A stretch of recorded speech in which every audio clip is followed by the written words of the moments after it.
اللهم صل نبيك المصطفى ورسولك المرتضى ووليك مجتبى ومنك على وعي السماء. ñu ngi commencé d'abord naan inna lillahi wa inna ilayhi rajiun inna lillahi wa inna ilayhi rajiun inna lillahi wa inna ilayhi rajiun. ñu ngi ñaanal yàlla suñu sœur Mariama Sagna yàlla na yàlla xare ko àjjana yàlla na yàlla jéggal ko mboolem rëcc rëccam yàlla na yàlla fulal ko ay tiyaabam. di wax ne nag ci xol bu diis la ñuy waxe di dellu di jaale waa famem mbokkam yépp di jiital nag ci jaale bi jëkkëram muy Lamine Sonko di ko jaale tamit waa Pastef patriote yépp muy ñu nekk ci biir Sénégal ak bitim réew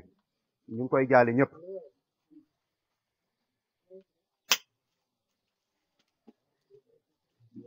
soo xoolee biñ fi dajee am na kanam yi nga xam ne ñu ngi commencé miinante parce que bii mooy ñetteelu at ñuy daje ñu ci bëri fii suñu dajanteen ñoom dinañ leen nuyu bu baax parce que day mel ni ñu bokkal la parce que daje nañ dajewaat yàlla may ñu waat ren ñu fekkee waat ko di ñaan yàlla may ñu fekkee ko ay ati at. leen wax ne nag Mariama Sagna dafa bokkoon ci ñun mu nekk wax dëgg yàlla une brave dame ñu doon àndat moom di liggéey ci liggéey boobu nag am lu ko ci arrivé muy lan mu ñàkk ci bakkanam. nit ñi nag dañu tàmm di jàpp ne suñ ne nii rek ñu ne politique ay caaxaan la waaye ku xam politique bi nga xamante ne Pastef moom lay def nga xam ne ñun politique dañ ko jàppee jaamu yàlla ndaxte bëgg sa réew ci am imaanu billahi la bokk nit da nga war a bëgg sa réew donc bëgg suñu réew boobu moo waral suñu engagement ci parti biñ naan Pastef nga xam ne mosuñu dugg ci politique. meeting bi nga xamante ne nag si la ñàkkee bakkanam man mi maa nekkoon le chargé du protocole d'accueil ci loolu sax defoon nañ ci benn réunion këram fii fiñ ko faate bi ñu ñëwee wax dëgg yàlla mu yaatal ñu ubbi salon fa la ñu réunion pour def meeting bi meeting boobu tamit muy wone lu bari parce que soo leen xoolee gannaaw bi nga xamante ne suñu président Ousmane Sonko lancé na les livres ñu naan ko les solutions bi mu génnee Kër Massar la njëkk ñëw def meeting loolu nag li koy wone mooy taxawaayu Pastef Kër Massar ci biir Pastef taxawaay bu rafet boobu nag ñi ko liggéey moom Mariama Sagna ci la bokk mosul raté réunion elle assistait à toutes les réunions jamono boobu suñu siège mu ngi nekkoon cité Mame Dior foofu la ñu doon dajee di nas naka la ñuy def ba politiku Pastef ñu yaatal ko et elle rentrait même parfois tard la nuit loolu day wone engagement am je me rappelle ci yéeneem bu rafet daf ma doon wax ne Souleymane ma ne ko naam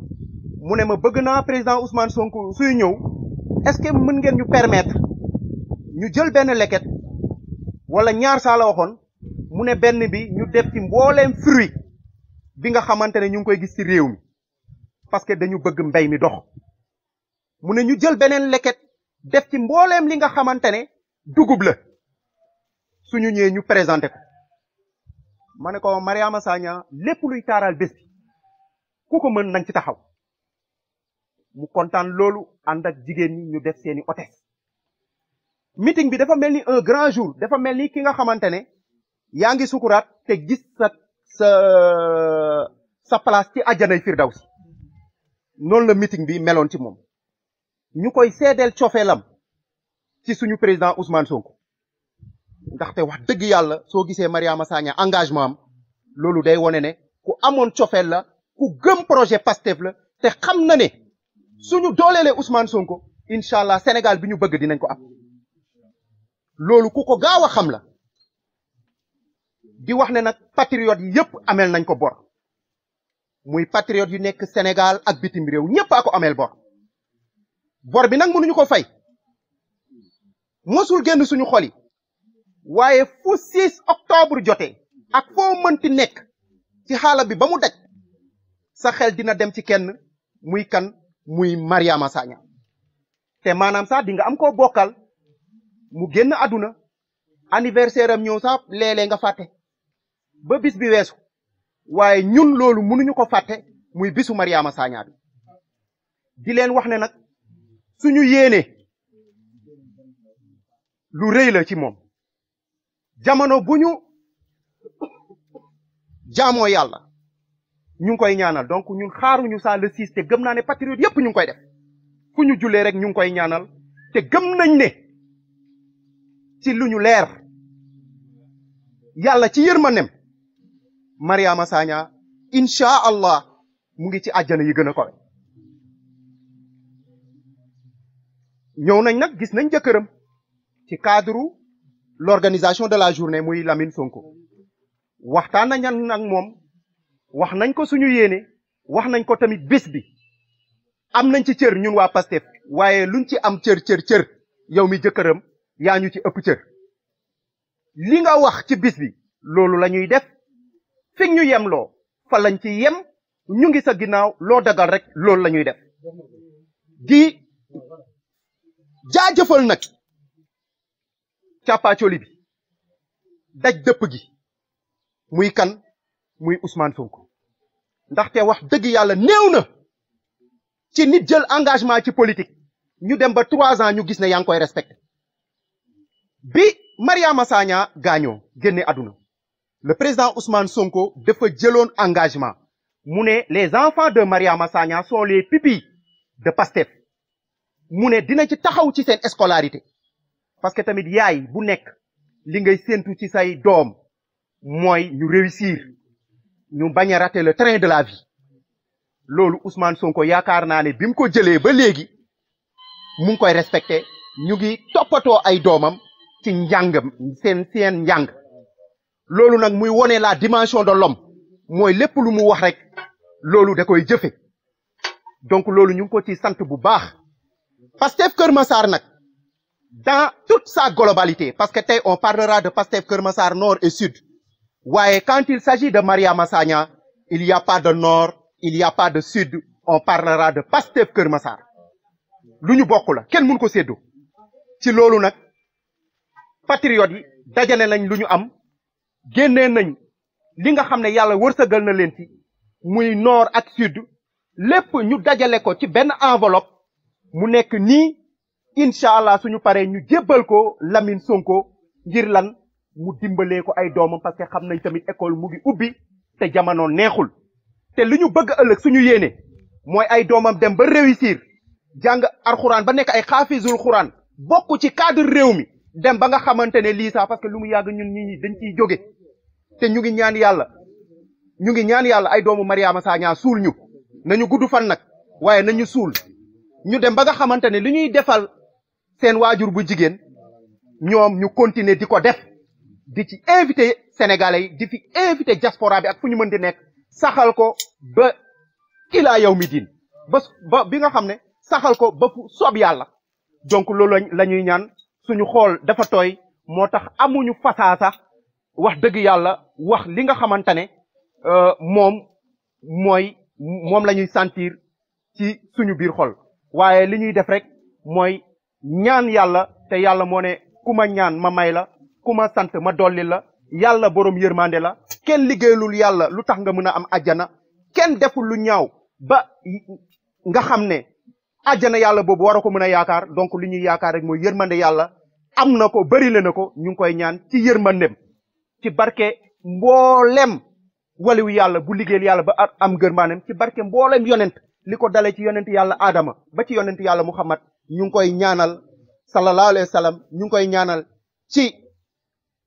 barke alxuraan yàlla na yàlla xare ko ci àjjana yu gën a kawe. maa ngi jégalu nag maa ngi àndal ay kilifa ñoom saa ñoo waroon wax ku ci mel ni doyen Ousmane Kébé suñu kilifa la nekk membre fondateur ci Pastef les Patriotes di nuyu waa national suñu kilifa yi ñoom ñoo ñu féete kaw di leen naan ñu ngi leen tatagal di leen tiitaroo wax dëgg yàlla di kontaan ci seen présence voilà di fa la ñu yem tënk kàddu gi ba incha allah ba beneen yoon. waaw salaamaaleykum waa Kër Massar Info donc tey ñu ngi fii ci Kër Massar ñëw pour fekk si sunu jigéen sunu sœur muy Mariama Sagna nga xam ni ñëpp xam nañ ko ci Pastef bis ni ko tey lañ ko faatoon am na léegi ñetti at mu nekk vraiment mbir bu ñu tisoon lool ñu amoon ci naqar bu wër donc ñëwoon tey ji di ko ñaanal yàlla ci anniversaire am bi nga xam ne anniversaire décembre bi la wàcceel ko kaamin macha allah ak waa Kër Massar yëpp waa section communale beeg ñëpp macha allah ñëpp vraiment ñu am ci taxawaay bu rafet ñoom tamit comme ni ko daan yàgg di taxawee rek donc ñu ñaan yàlla rek yaa na ko yàlla yërëm xare ko àjjana yaa na ko yàlla jégal buñ ko ñaanalee pare nag waaye foog ñu jàkkaarloog waa Sénégal jàkkaarloog justice sénégalaise parce que mbir mi nag ñun nag daf ñu soxal bu fekkee ñoom soxal leen ñu soxal nañ lool parce que sunu sœur la ñu rey faat ko ci ay conditions yoo xam ne yu lëndëm ba léegi kenn mënu wax dara lu leer depuis 3 ans enquête bi mi ngi traîner dara lu leer amu ci ñun am na ay accusations yu yëkkati woon am na fu ñu yaakaaroon fa la mbir mi jóge ba léegi indi ñu si dara man dama gëm ni ba fekkoon benn simple samba booy rek moo jógoon def bêtise kon kenn waxatu ko xëy na juge na ko teg affaire bi fee kon am na kon lu nekk ci biir kon ñu ngi jàkkaarloog justice sénégalaise ñu wax leen ni leen affaire Mariama Sagna bii lañ bëgg mu leer enquête bi ñu wax ni fu mu toll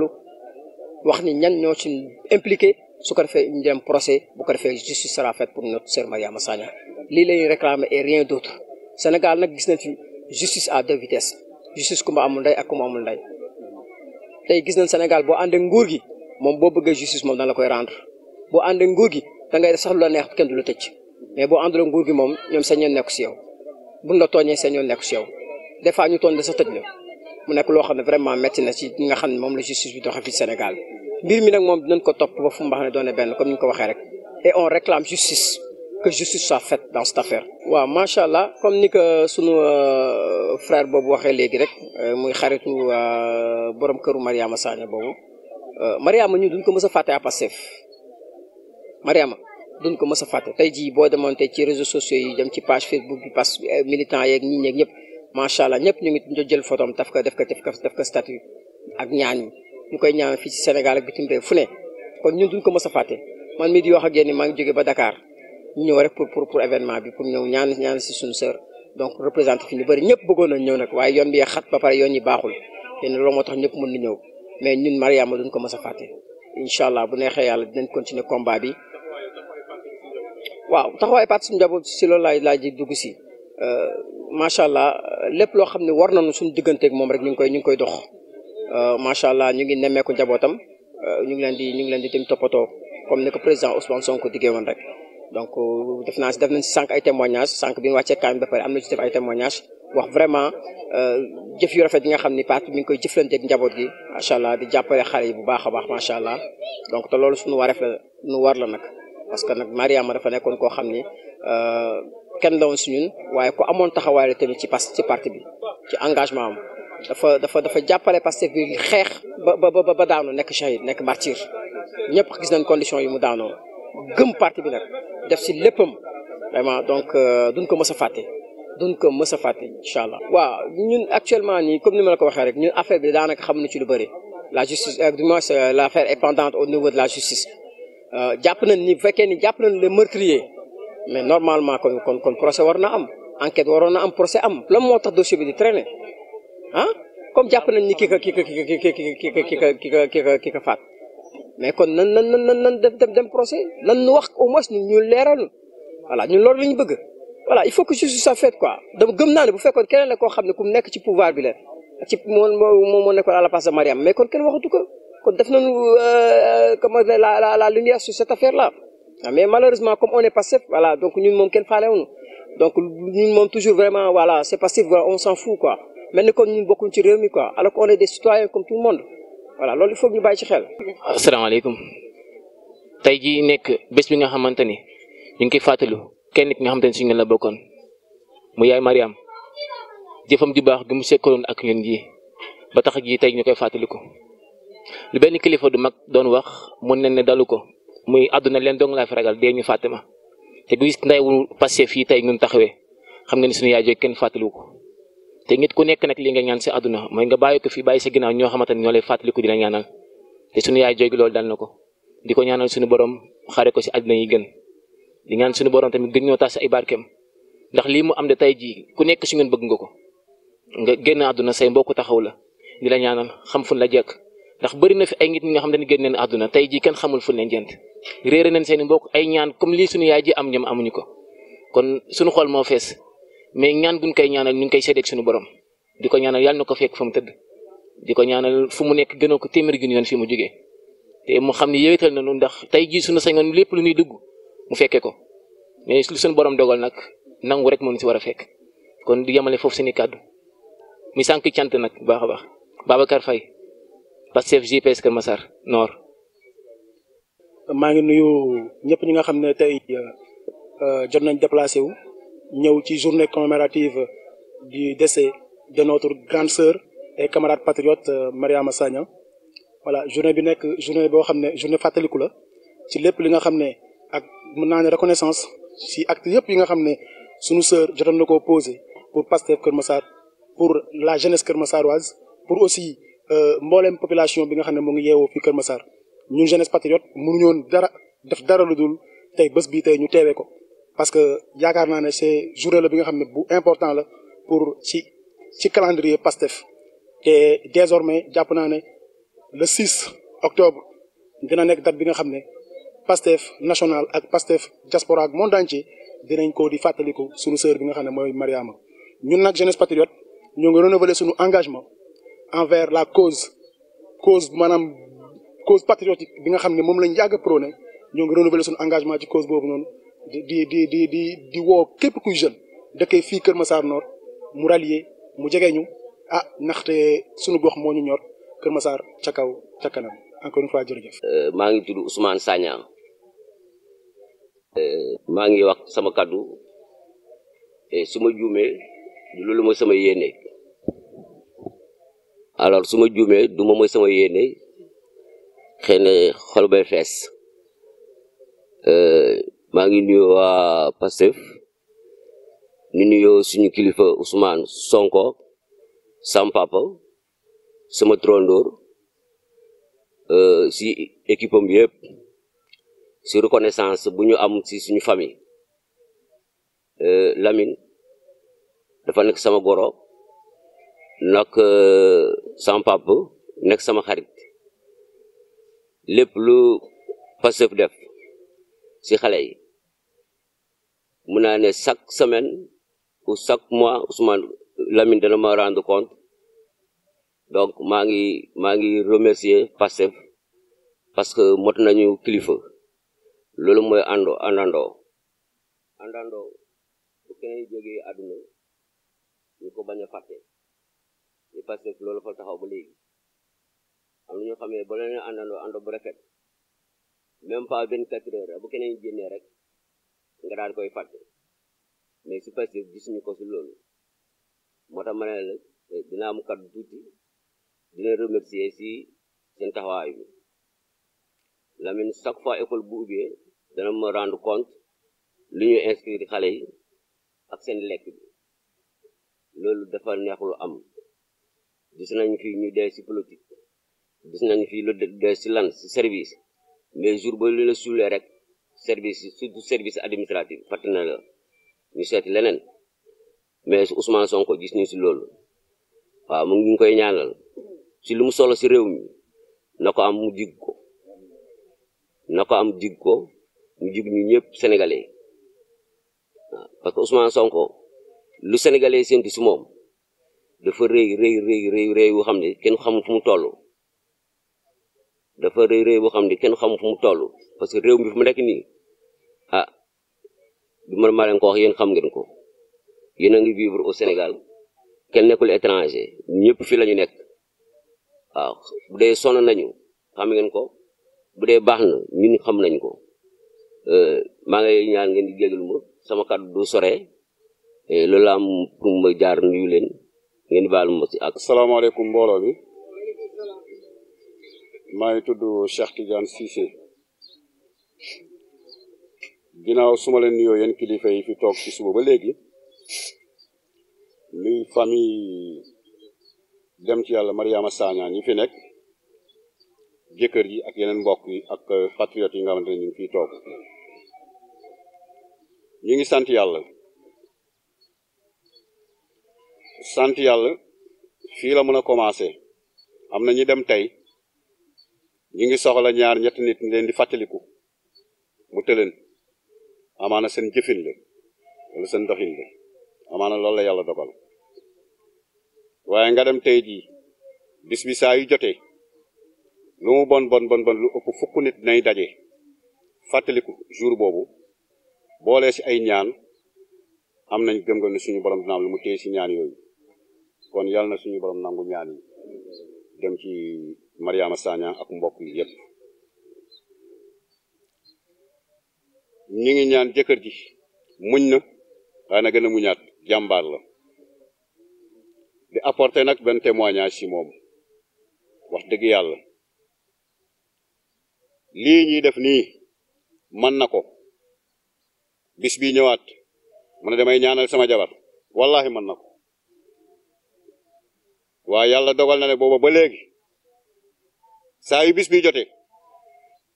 su ma ko woowee téléphone lan la may wax Cissé Mariama de maak yéen ne ko bokk loo leen ci def rek waa Pastef yéen la kon maa ngi san ginnaaw kon loolu sant yàlla la romb na fi daaw jéeg daaw mu am tombé ak jour magal waaye teewul yaakaar naa nii lañ ko organisé woon ren jii bi mu jotee tamit ma woo ko téléphone parce que dafa lu may fàttali nit ñi boo gisee bu ñuy naan Mariama Sagna man leen man sama Mariama la Mariama man du Pastef moo ma boole ak Mariama Sagna yàlla boole nañu mën naa ne juróom-ñeenti acte yàlla balaa Pastef di xew booba Pastef juddoogul mu rafet lool dëkk fii ma dëkk fii macha allah kon lu mel nii bu dalee kooku rek man la dal kon li wër ci bis kooku rek man lu ma ci doxul wala li ma ci waxul rek damaa wàcc yoon mais toujours damay naan mbokk yi nañ bañ a jël journée bii particularisé ko déedéet ñu personnalisé ko déedéet bis bi bis ñëpp la fépp patriote comme ni ñu ko waxee muy Sénégal muy Kër Massar muy si diaspora bo feneen ak feneen ak feneen waaye dañ ko bëgg a jëmalee bor ndax buñ demee bañ ne ah bis diw de jot na kon nañu woo suñuy mbokk waxtaan bi ñu ne la ah dama allié ci lan Mariama ñëpp la ba tax ne ñun ñu jël suñu engagement te bu soobee ak suñu borom ni ñu ko waxee woon daaw noonu lañu ko waxaatee ren bu aajo million bu déwénee ñu def ko bu soobee ak suñu borom dañuy ñaan yàlla nañu yàlla may gudd fan ak wér ñu fekkee ko ndax Mariama li ko waaji defal rek defaloo ko sa bopp nga ko defal Mariama fu mu daanoo xeex boppam kon lu ko waaji mën a defal sa bopp nga ko defal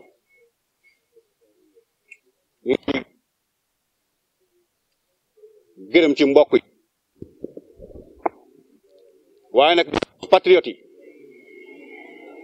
ngir yàlla ak lu mën a xew fekkante ne patriotisme mooy dëkk doon benn bis bii képp kuy patriote te xaajaloo am bis bii war na mën a dajaloo patriote yi doon benn uniquement ci mémoire Mariama Sagna. Mariama xeexam surtout Mariama Sagna ñu koy tendance ñaawlu waaye sant yàlla ñun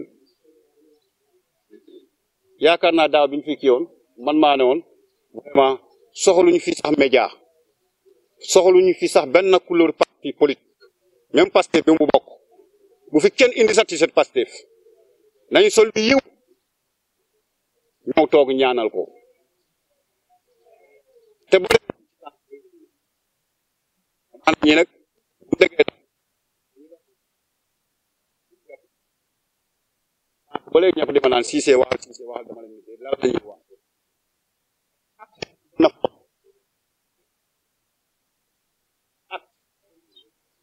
bu fës moo gën a fort ay wax amul sens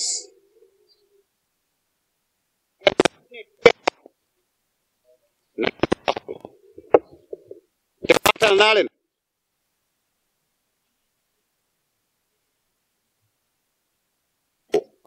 ñooñu ñaanaluñu Mariama Sagna ak lu mun a fees sa xol biscuit bi bu jëlee ne biscuit bi Cissé moo ko jëndi wala diw ñoo ko jëndi déedéet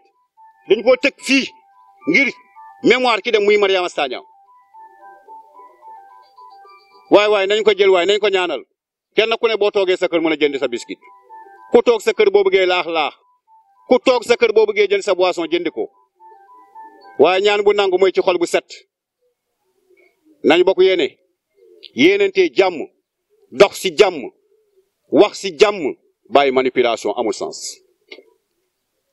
man de loolu lay ñaan ñëpp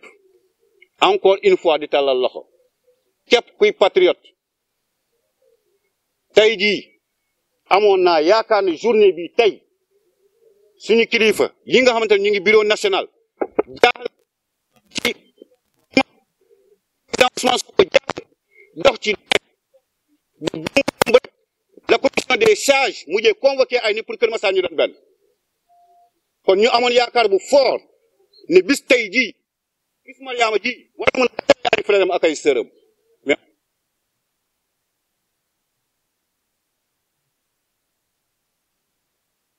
Mariama fi mu dem yàlla na ko suñu borom defal jàmm ak mbokk jullit yi yëpp Lamine comme ni ñu ko waxee muy reen muy déwén fii ba téeméer acte lépp lu Cissé ak équipe am musu dox Mariama Sagna tant que suñu bakkan bii maa ngi dund su may jaay sama kër jaral na ma